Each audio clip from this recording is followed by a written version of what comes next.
Let's begin now. Mince garlic, chili, onion, tomatoes. Prepare a pan with an olive oil. Let the onion golden brown. Minced garlic and chili. Wait for the aroma. Add chicken, black pepper, salt. Don't forget our golden color turmeric. Curry powder the most. Cover and cook in low heat. 15 minutes, then take it out.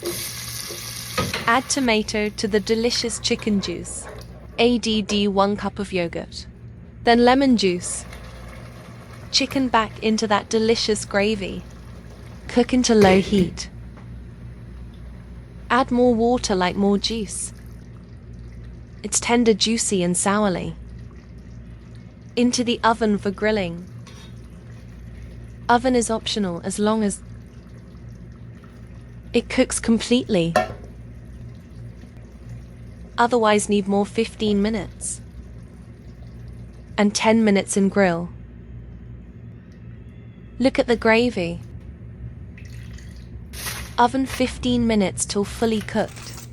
Oven is optional if fully cooked in stove top. Charcoal on fire optional. The smokes provides another level of taste.